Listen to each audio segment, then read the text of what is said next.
Leslie's grandfather bought the property from Mr. Maurice, and he bought it in August 1966. Melissa's grandfather is described as a manufacturer. He bought the land in 1966 August for £8,000. He paid £4,000 up front, and then he took out a mortgage for the other £4,000, and he got the property. He had the property from 1966, and it never changed hands until 1991. In April of 1991, he took out a loan of $155,000 at a bank known as Girard Bank, which became Century National Bank. Girard spelled G-I-R-O-D. I don't know if I'm pronouncing it right, but that bank gave him a loan of $155,000, and that bank later on became Century National Bank. In 1992, his wife borrowed an additional $1.3 million from Century National Bank.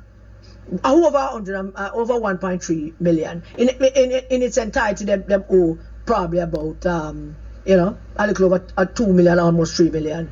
A little over $2 million they were owed with interest and all of that. And they had the land up until 1992 when they made these, when they got these loans. In 1997, the Financial Institution Services Limited. I don't know what that means, but I am gathering that it has to do with the Jamaican bank system. The Financial Institution Services Limited. They took over the mortgage and the debts from Century National. I am also gathering that it wasn't just this property, but it was some other property. But we're concentrating on this property.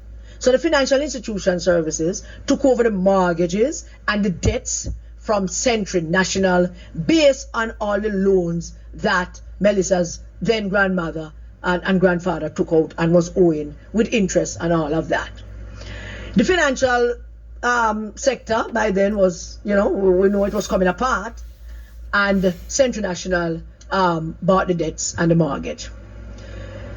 Long and short of it all, the financial thing, the wheels were winding. Omar Davis was there doing film thing with Mark Golden and Peter Bunting in the background, prop him in, and then everything, I think, went to the Supreme Court. The Supreme Court came down with an order November 4th, 2008. In that order was this same land. And the Central National Bank then transferred the mortgage and the debts of the mortgage and the property to Jocelyn. And who all know, who the Finza people know who Jocelyn is. That was transferred to them because the Supreme Court made the order November 4th, and I suspect that the same day that the both orders came, the Supreme Court orders came November 4, 2008, and the mortgage transferred from the bank, from Central National to Jocelyn on that same day. So maybe there was negotiations going on and things were going on, so everything moved very quickly. So Jocelyn then owned the property, and they had the title. The order for a foreclosure of the property came May 12th, 2017 to Jocelyn. So Jocelyn owned the land from then. Jocelyn sold the land in September 9th, 2019. They sold the land, and I suspect it was worth much more than they sold it for. They sold it for $60 million. They sold it in September 9th, 2019 for $60 million. So let me repeat just in case I was a little confused there. So Supreme Court order came down for these properties November 4, 2008.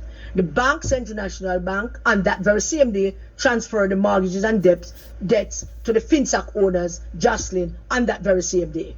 Order of foreclosure came couple of years after, and Jocelyn sold the property for $60 million. Who are the new buyers for the property? The new buyers for the property is a company called Sapphire Coast Development Limited. Sapphire Coast Development Limited. Their address is 195 Constant Spring Road, Kingston 8. That address is, that company is the address of the Kemlani family. The shareholders in that company, Sapphire Coast Development Limited, located at 195 Constant Spring Road, Kingston 8, the shareholders are Karishma Kemlani and a company in St. Lucia who are the majority shareholder. Kamishka owns one and the company in St. Lucia owns the majority.